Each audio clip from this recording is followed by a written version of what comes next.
할렐루야. 2021년도 4월 2주차 행복한 화요일 아침입니다.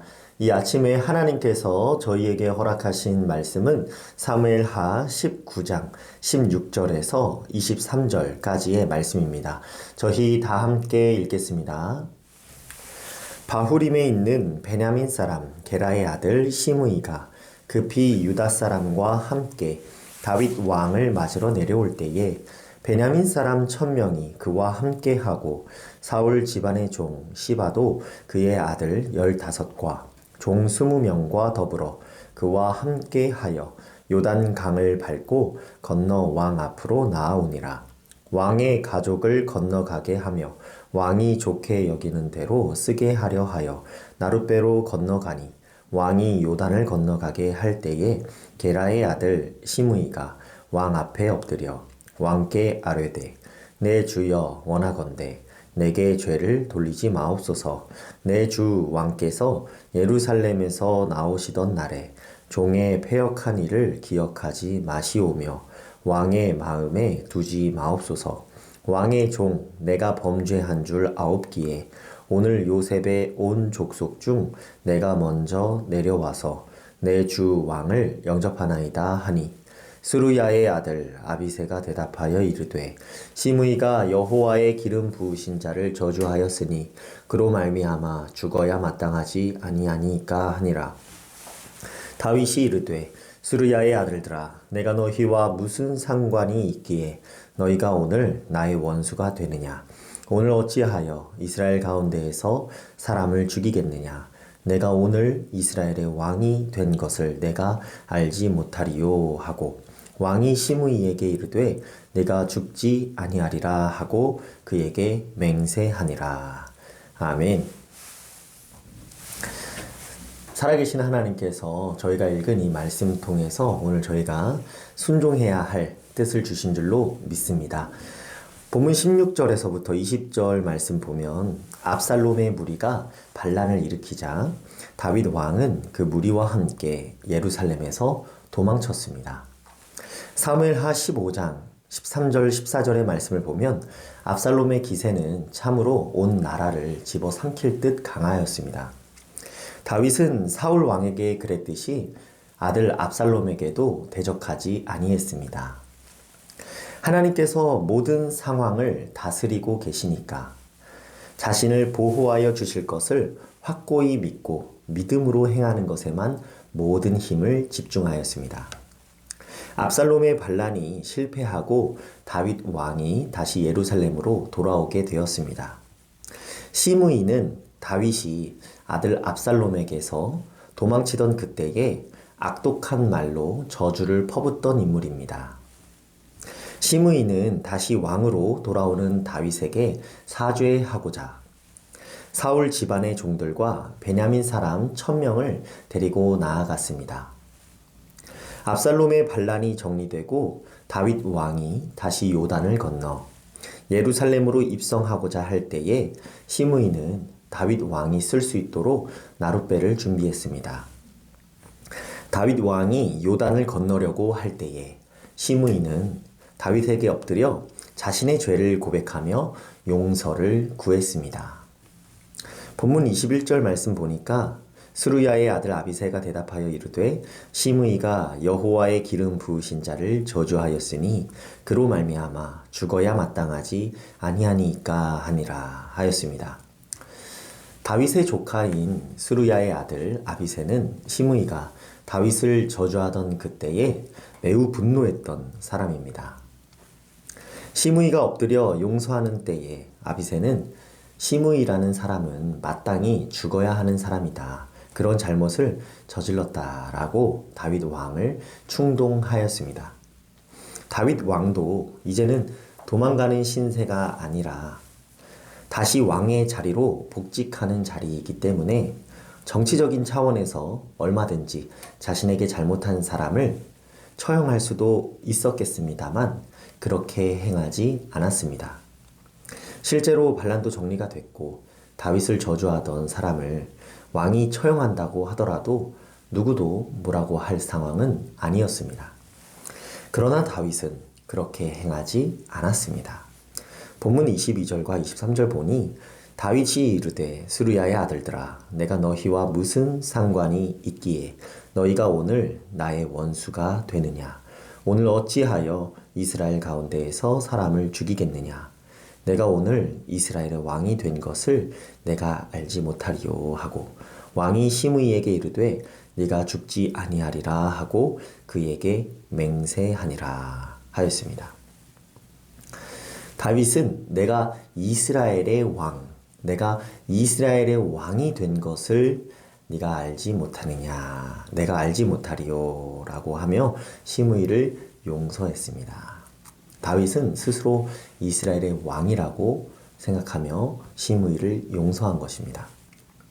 오히려 왕에게 잘못을 범한 이를 처형하는 것이 합당하다고 말했던 스루야의 아들들에게는 내가 너희와 무슨 상관이 있기에 너희가 오늘 나의 원수가 되느냐 하였습니다. 오늘 어찌하여 이스라엘 가운데서 사람을 죽이겠느냐 라는 말을 통해서 다윗 왕이 이스라엘 모든 백성은 하나님께 택함 받은 민족이라는 그 믿음을 견지하고 있다는 사실을 저희가 발견할 수 있습니다. 시므이는 환난의 때에 저주하고 괴롭게 하던 사람입니다.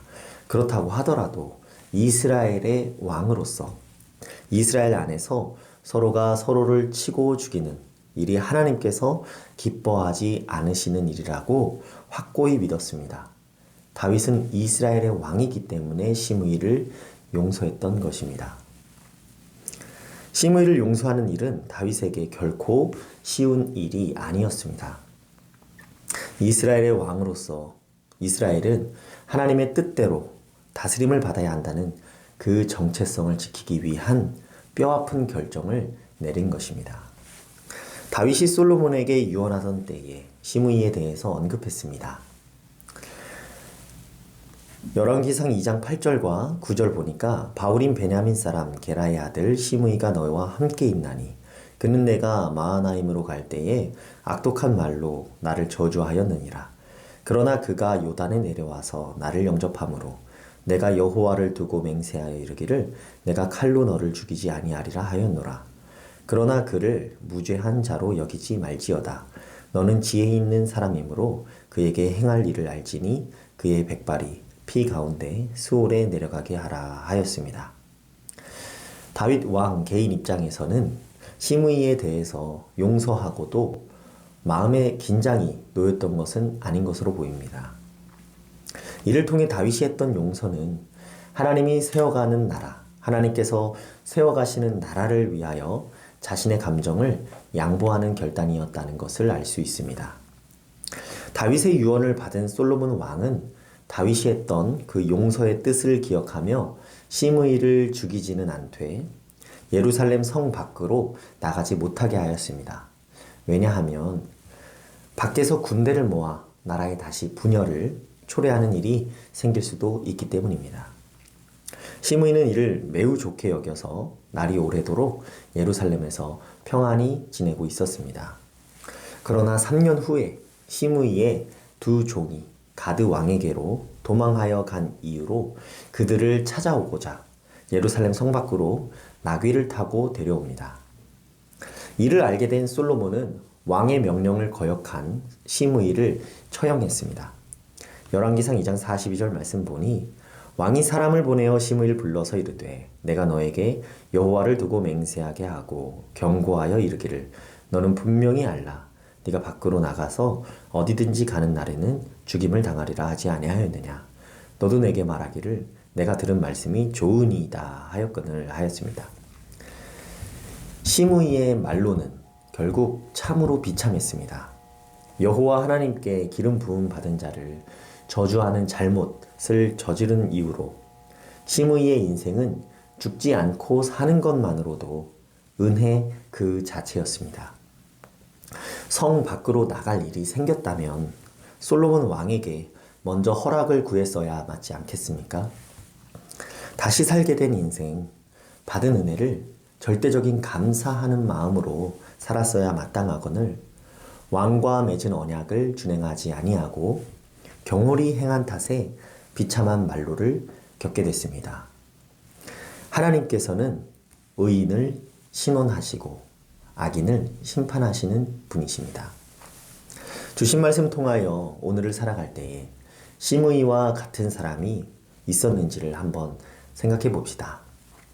마음에 쉽게 용서되지 않는다고 하더라도 다윗이 그랬던 것처럼 하나님께서 모든 상황을 다스리고 계시니 하나님께 모든 것을 맡겨드리겠노라 결단하시는 이 아침이 되기를 바랍니다. 하나님께서는 다윗에게도 그렇게 하셨던 것처럼 의인의 믿음을 보시고 그의 행사를 끝까지 보호하셔서 함께하여 주실 것입니다. 가정이나 직장에서 또 교회에서 서로 다른 사람들이 부딪히고 살아갈 때에 크고 작은 감정들이 엉키고 또 용서할 일들이 생길 것입니다. 수세에 몰려 억울한 일 당하기만 하고 답답할 그때에도 다윗이 그랬던 것처럼 믿음을 견지하고 버텨내면 하나님께서 때를 보시고 의인의 답답한 마음을 시원하게 하여 주실 줄로 믿습니다. 어떤 상황이든 하나님께서 주관하고 계시기 때문입니다. 하나님께서 각자의 삶에 주시는 상황이 각자마다 다르겠지만 하나님의 다스림을 구하는 데는 모두가 같은 마음이기를 소망합니다. 제가 기도하겠습니다. 살아계신 하나님 아버지 감사드립니다. 오늘도 주신 말씀 통하여 귀한 깨달음 얻게 하시니 감사드립니다. 하나님께서 다윗을 사랑하사 다윗의 노년에도 함께 하시고 보호하셨음을 묵상하게 하시니 감사드립니다. 또한 다윗이 끝까지 하나님 나라의 왕으로서 행하고자 한 모습을 묵상하게 하시니 감사드립니다. 사람이 살면서 여러 가지 감정이 엉키는 일들이 셀 수도 없이 많이 생길 터인데 그런 중에도 무엇보다 하나님 나라의 영광을 위한 결단을 내리게 하여 주옵소서. 근본 하나님의 본체시나 자기를 낮추사 죽기까지 복종하신 예수 그리스도의 이름으로 기도드리옵나이다. 아멘. 오늘 함께 드릴 도구기도 제목은 소외된 이웃을 위한 돌봄 사역을 위하여서입니다. 첫째로 지역사회를 섬기는 사역을 위하여, 둘째로 소외된 이웃들, 독거노인, 소년소녀 가장, 저소득층, 지역 어르신을 위하여 함께 기도해 주시기 바랍니다. 이어서 기도하실 때 담임 목사님의 건강 회복을 위하여, 치료 중에 있는 교회 식구들을 위하여, 어려움 가운데 있는 이웃들을 위하여 코로나 전염병이 조속히 잠잠해지기를 오늘 주신 하나님의 말씀 붙들고 각자의 기도 제목 갖고서 함께 기도하겠습니다.